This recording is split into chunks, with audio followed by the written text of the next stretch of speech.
Hello, and welcome to the second in our series of weekly webinars for charities in the coronavirus period. We're turning our focus this week to activities in the crisis and looking specifically at governance. That's the processes and methods by which a trustee board runs a charity. The Charity Governance Code says that governance enables and supports a charity's compliance with the law and relevant regulations, and also promotes a culture where everything works towards fulfilling the charity's vision. I'm James Saunders from Moore Kingston Smith, and joining me today are my fellow MKS partner, Luke Holt, a charity governance specialist, and my two regular fellow panelists, Catherine Rastomji from Browne Jacobson, will be talking to us today wearing her hat as a trustee at Yorkshire Cancer Research, and Charles Mosquita from Quilter Cheviot, who similarly will be talking about his experiences as a trustee at Browne Cancer Research and also at RL Glasspool. So, Luke, if we can start with you, and firstly, I suppose, in your experience, how has governance been holding up during the crisis? Has it been tested? Has it performed well? Have any holes been identified at all? Thank you, James. Well, from me, just a very warm welcome to everyone who's joining us on this webinar to discuss about governance and the coronavirus pandemic. I think, James, you've given a very good introduction to charity governance. Personally, I think we may well have been in a much more different place than we are currently if we didn't have the third version of the Charity Governance Code, which was developed in July 2017. I'll touch later on the fourth version that's currently going through consultation and expected to be issued later this year. But I think that gave a very good framework overview of what was expected from governance. And a lot of charities that we've worked with at Moore Kingston Smith have used it as an aspirational document. So not just a tick and cross exercise. Actually, if you aren't doing something, should you be doing it? And how would you put that in place for the future? No one saw the pandemic coming, or at least not anyone other than Bill Gates. And I think with this document around governance, remember that being the glue that binds the organisation together, it has meant that I think governance has held up pretty strongly actually during the pandemic. Obviously, many things have changed. We all talk about it being business as usual. Actually, it's not been business as usual. There's been many things that have been different. But I think governance and the background to governance has held up very strongly. You touched on identified holes. You know me, you and I have worked together for a number of years.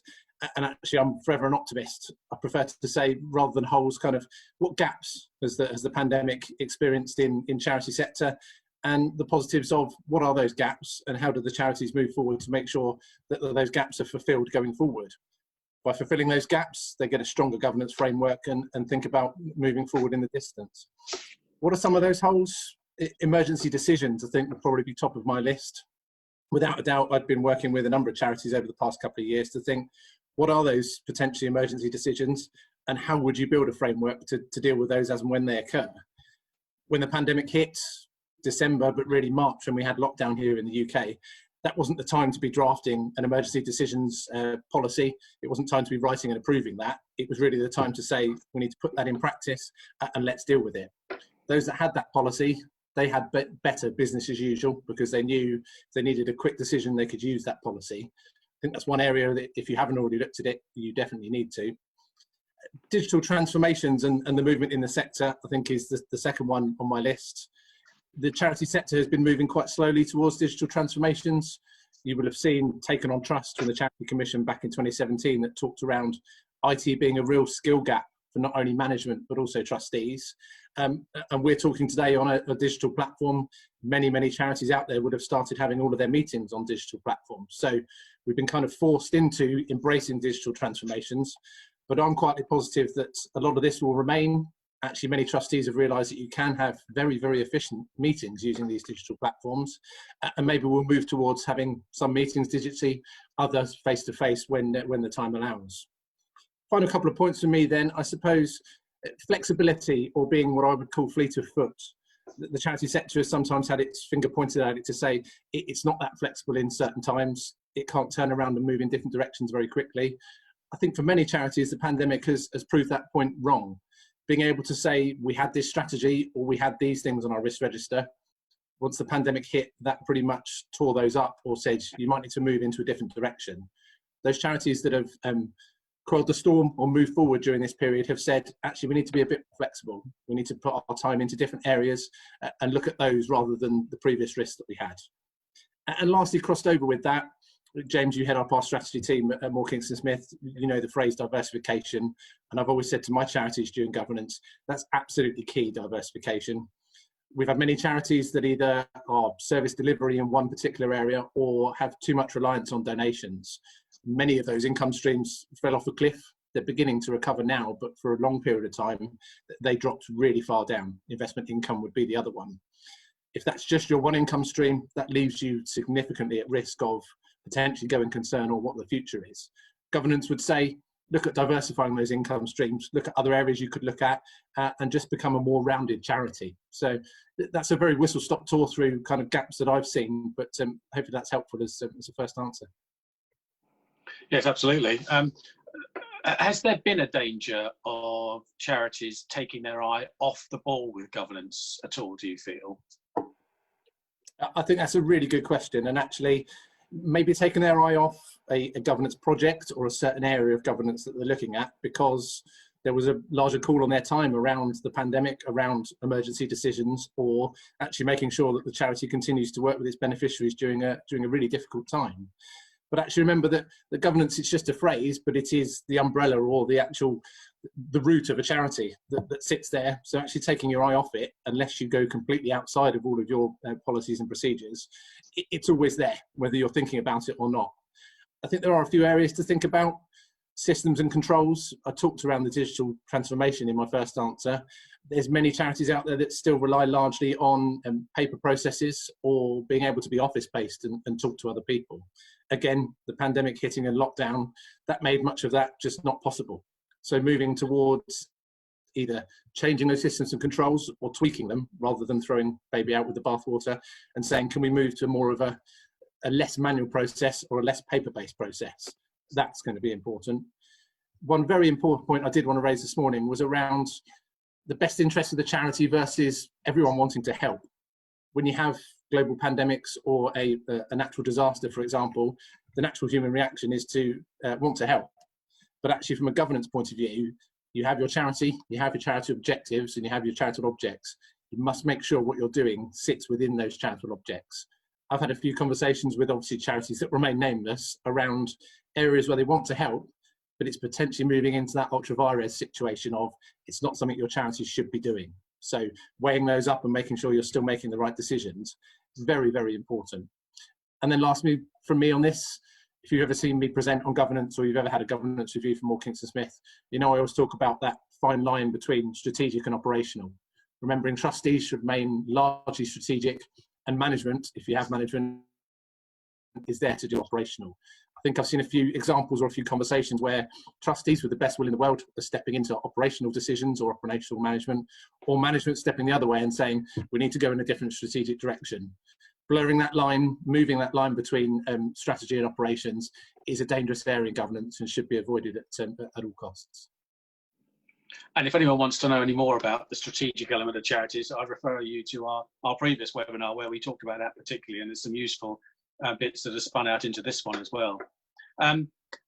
Luke, finally, have you got seen any really good examples of improved governance that you can share with us and the audience, or alternatively, maybe any certainly anonymised horror stories that have come through? Thank you, James. I'll refer you to my original answer of forever being an optimist. So forgive me if I concentrate more on the kind of good governance examples. I'll try and share a couple of anonymised horror stories towards the end. I think one that is very much front of mind and is probably front in the sector is a specific NHS-focused charity. I won't share the name, but I'm sure many are aware who I'm speaking about. That charity has moved from almost overnight, circa 2, 3, 4 million, to what is probably going to be 120, 130 million pound charity for the next set of financial statements. That could have been a scary situation for that charity, but actually they've taken it step by step. They've thought about the governance framework, and they've thought about what do we need to think about here from risks and what's changed. And I've been absolutely amazed what they've managed to do in a few weeks, and have moved into a absolutely brilliantly foundation charity that if they stay at 120 million, brilliant. If they don't and they move slightly down, that can be scaled back, and they can think about that going forward. What else have I seen in good governance examples? Those slightly smaller charities maybe where trustees meet once, twice, 3 times a year. Actually during the pandemic and that emergency decisions piece, they've probably had to think about, is that often enough?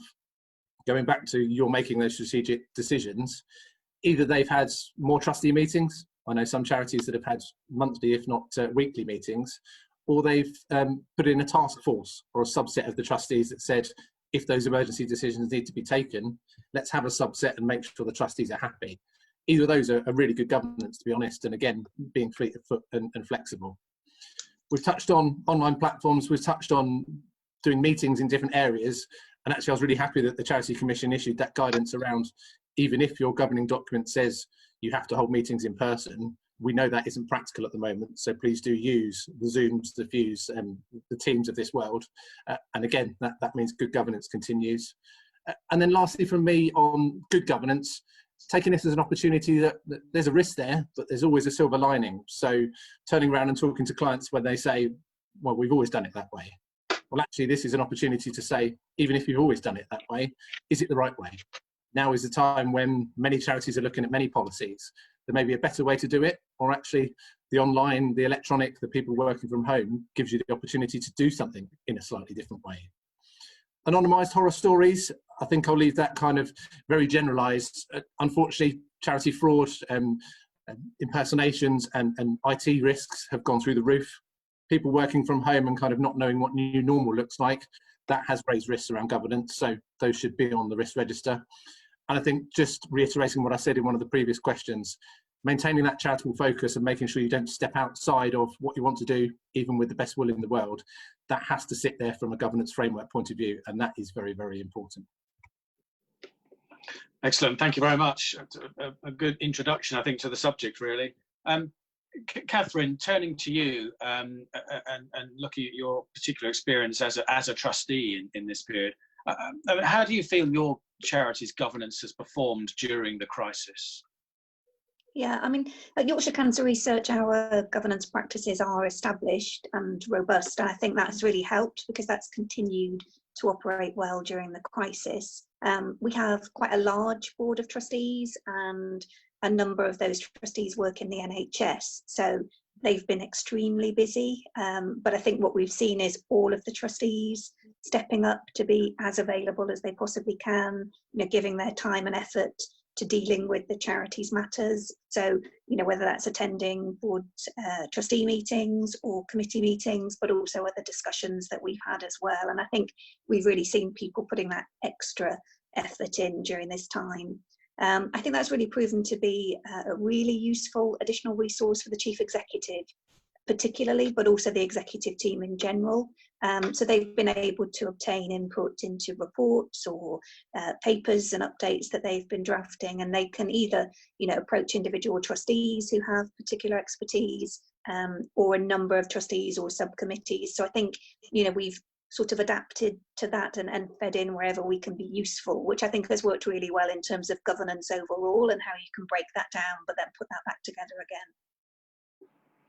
And at the start and throughout the crisis, did you do anything differently, specifically in terms of governance? I mean, maybe at the start, a crisis management team, or as Luke said earlier, a special task force to deal with this quickly and perhaps more agilely than a full board might be able to. Anything like that?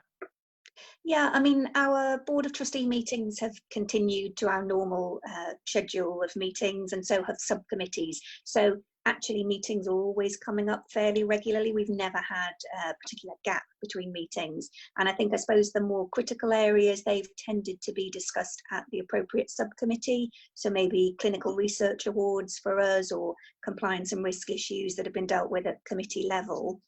So I think probably we've maintained the existing structure rather than setting up anything especially different. As I've mentioned, I think it was probably more so the availability of trustees, how we have put ourselves forward to be there as a resource, but more, I think, as and when called on, rather than trying to be helpful and then actually you're getting in the way of decision making, and you're making decisions too cumbersome perhaps. So I think, picking up on Luke's point, I think for us maintaining the distinction between strategic and operational matters, I think we've seen that probably more the chair chief exec interaction. So not every decision, not every discussion needs all of the trustees to be involved. So I think probably the rest of us, we've stayed out of the way so that we're not delaying things, but that resource is always there as and when needed. But I think probably that speed of decision making, I think, is easier with a smaller group of people. And I think Chair Chief Exec has been the real pinch point for us, where that's worked very well. And I suppose it's a good reflection on your governance structure in the first place, that you've been able to simply, adapt what you've got there rather than have to reinvent anything that changes your structure in any way. What were your priorities in terms of governance at the start? How did you prioritise sort of decision making, and do you feel your governance processes feel stronger through the absence of physical meetings or discussions? Have you managed to adapt that way? I suppose for us, we have a 10-year strategic plan. So our priorities and our governance and decision making is always focused on achieving that plan and the specific aims that are set out in it. I think during the crisis, we've needed to prioritise consideration of different operations within the charity. So some of those have been put on hold and we don't know how long that will last for. I think others have been able to proceed, but we've needed to do it in different ways. So it's this constant evolution of different factors that then have a knock-on effect on our operations. I think much of what we do, because we work within the NHS and it's centred around patient contact, whether that's screenings or trials, all of that has been postponed and we don't know if that will pick up or when we'll be able to do that again. So some of it has been quite specific to us, I suppose, as a medical research charity, and how that's impacted the activities that we carry out. I suppose we've been more fortunate, I think, than some. I think because we have diversified income sources, we're in a much stronger position than some other charities. And I think particularly, again, in the medical research field, we've seen some press reports, I think this week and last, how it will impact some charities so starkly that they're losing up to 50% of their income through not being able to operate charity shops and other income streams that they had. So we've, I think, been in a stronger position that we've had more of a spread of income sources, and that's allowed us to adapt and to ride through what's currently happening to us rather than face a real funding crisis. I think our governance has felt as strong, I think would be my interpretation of it. So not stronger, but not weaker either. And I think when you have a good governance process, then that can work equally well electronically as it can in physical meetings. I think it does take effort and commitment. There is a different vibe, I think, on electronic meetings, a different discipline of how you listen to each other and how you contribute. I think the hardest thing for me seems to be remembering to unmute microphone, but once you've got that sorted, it's all good. And I've remembered today, so I'm learning very well. Good. Yes, and in your day job as a charity lawyer, have you seen any particular increase or particularly trends in queries around governance at all coming to you?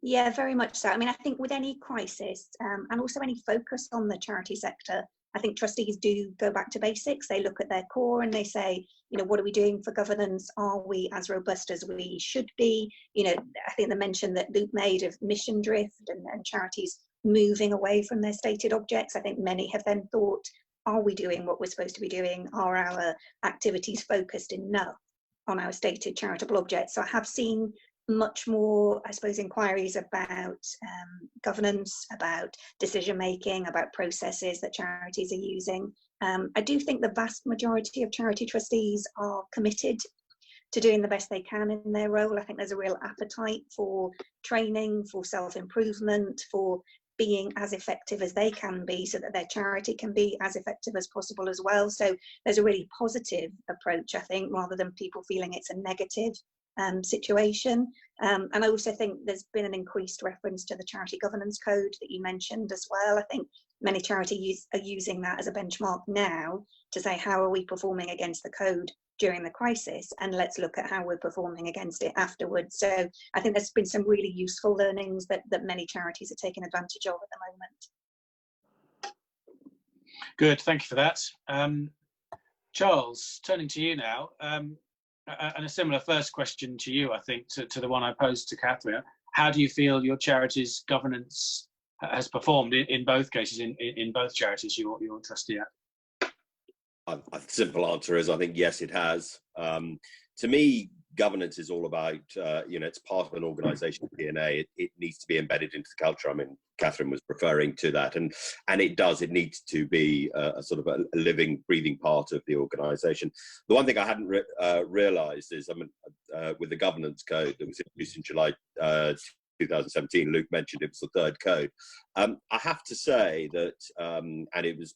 If we remember, the reason that it was updated was largely because of Kids Company and what had gone on there.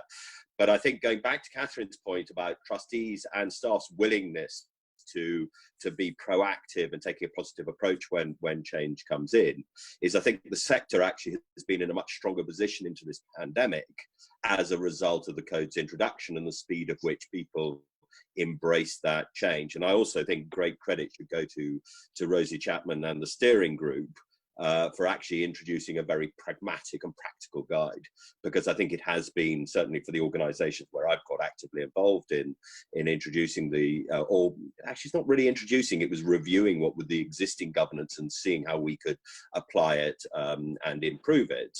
But there is no doubt about it that the pandemic has been an extreme test of business continuity. I mean, it actually don't need to just be a charity for that. I don't think anybody would have dreamt up this sort of scenario, which is the sort of perfect storm, isn't it? You've got the lockdown and no opportunity to plan. I mean, it sort of happened in days, or felt like that. You've got extreme pressure on income streams. I mean, with Browne Cancer Research, where we get 100% of our income comes from fundraising, suddenly you're finding that falling off a cliff.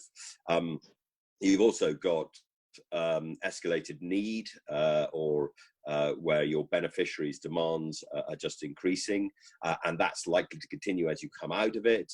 And then you've got this with the income streams, or pressure on them, is suddenly you've got a lot of organisations going into financial precarious positions. And I'm going through a couple of audits at the moment, and you're having to sign off as going concerns, and you go, well, actually, yes, how long can we continue?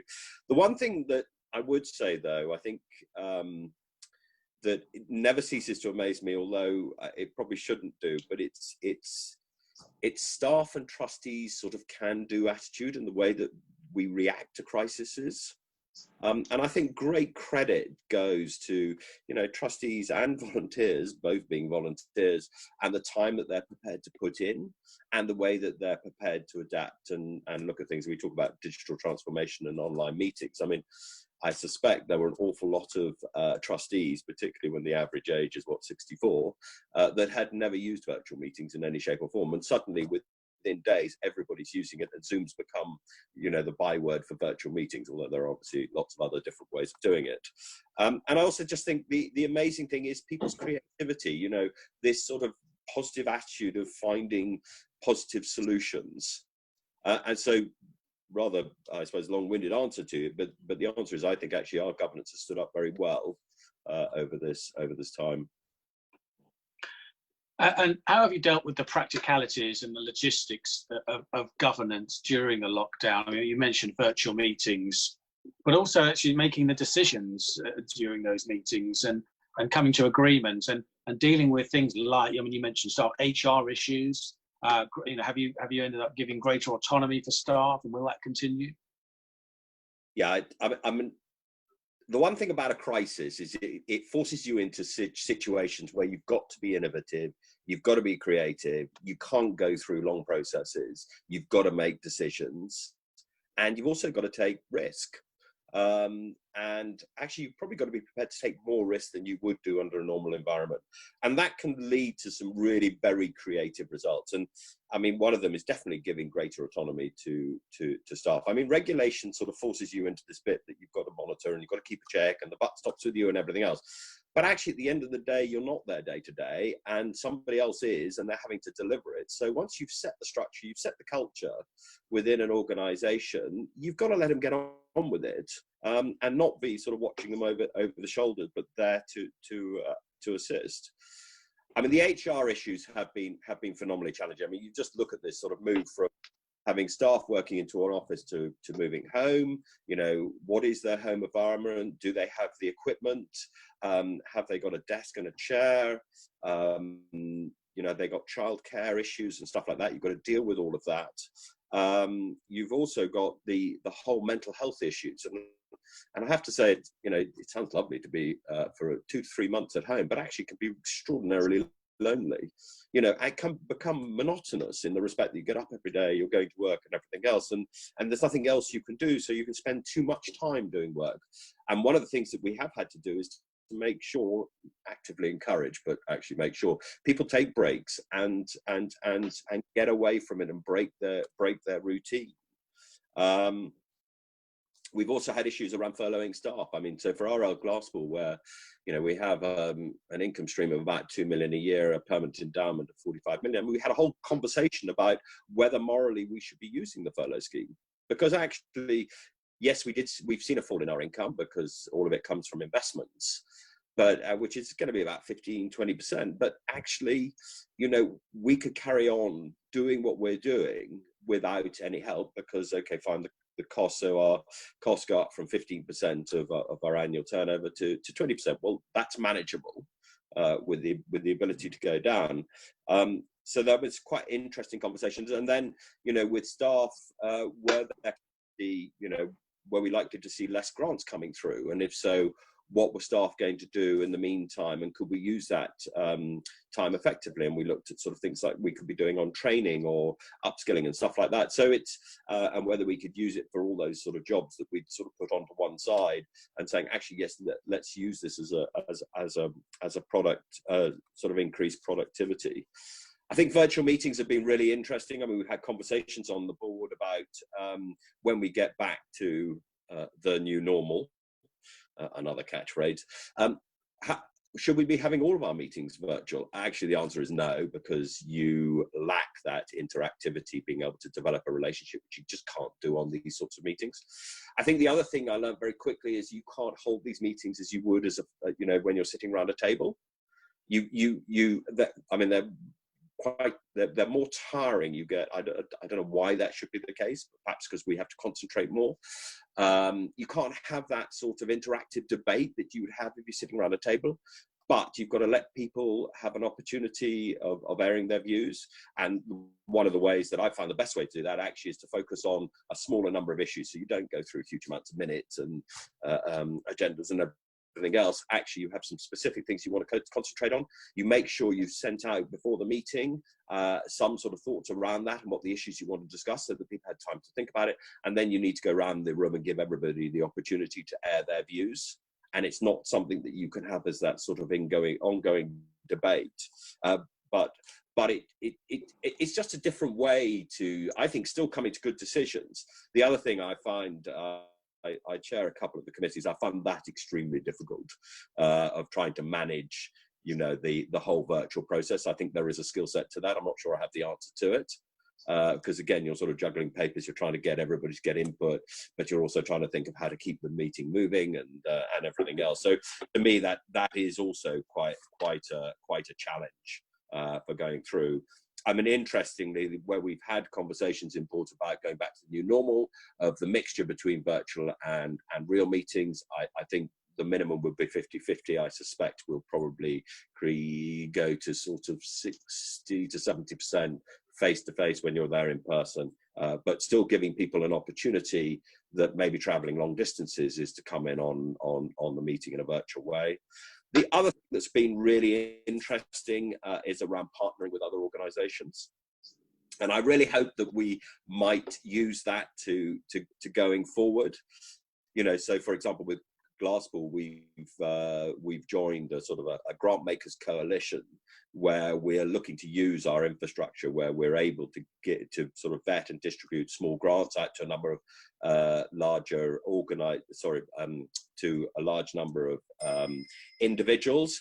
And so we've been in conversation with Big Business and National Lottery about, can we distribute for them into the crisis without it being mission creep? And I think that is an important issue. It's very much so sticking to your knitting and what you're able to do. But within that, you need to have a certain amount of flexibility. And I hope going forward, just from an efficiency and having a greater impact impact that we then, I mean, our intention is definitely at our gospel is to build on that experience and see how we can utilize that and move it forward. And that to me is really a very exciting development from, you know, a really challenging environment. And on that subject of collaboration, as it were, how have you dealt with this at Bowel and Cancer Research in light of going through a merger as well at the same time? Yeah, I mean, we were very fortunate when the crisis hit with the merger discussions, decisions, and everything else had largely been done. So we were in that sort of putting it into motion with the practicalities of it. And if anything, because a bit like sort of Catherine with being a medical research charity, where in fact financially we were in a very strong position. All of our grants for the next 3 years are covered anyway. We do that as is, and the money is effectively sitting in the bank. And we were fortunate to be sitting on a reasonable amount of reserves. So what this has done is given us a breathing space to be able to put in all the infrastructure, you know, get the legal sorted out, get the administration sorted out, bring the team together, you know, the branding and the messaging and the communications, and prepare for when we're into a more normal environment. But it still has come with its challenges. So we've got a new CEO, for example, you know, quite difficult for her is that she's now having to bring a team together and to build a rapport, chemistry, and everything else, but in a virtual forum rather than face to face. And we've had a number of people who've been furloughed during the process because, for obvious reasons, that would happen. So it's been really good to allow us to plan, but it hasn't come without its challenges. The interesting thing for me and the dilemma is the cost of survival. So we are fortunate we are in a very strong financial position, but the longer this goes on, is the more we're spending to survive. Plus we've got the cost of the merger, which you think about it and say, well, actually people have given us money for medical research. Surely we should be spending on that. Well, actually, I think that, you know, people will understand, one, because of the crisis, but secondly, you know, they want to invest in an organization that is robust financially and its ability to deliver on its promise. And although in the short term we may not be able to do that in the way that we might like, actually long term we will be able to do it, and we will just come out of this stronger at the end of it. Brilliant. Thank you very much for that, Charles and Catherine, those insights into how your charities have been working. Just to conclude, if we can come back to Luke. Luke, we've heard Catherine and Charles there talking about the governance issues they've been grappling with in their charities in this crisis. What do you think are the key issues for trustees to be aware of in terms of governance in the future and looking forward coming out of this? I think it's really interesting. I've just been listening intently to Catherine and Charles's overview of their experiences, both professionally, but also as trustees. And I think there's a few key things that come out for me. Firstly, number of times when I'm either tendering for governance work or doing governance work, I have the conversations with what I suppose I call naysayers of governance is just for governance sake. You're doing this because it's a tick box exercise. I think what we've talked about for the past 25 minutes proves that it's not the case. The governance code is vitally important, and it crosses over into so many important areas for a charity. Removing governance or not thinking about governance is remiss. It has to be part of not necessarily day-to-day conversations, but sticking to the knitting, going back to basics, as Catherine referred to a couple of times.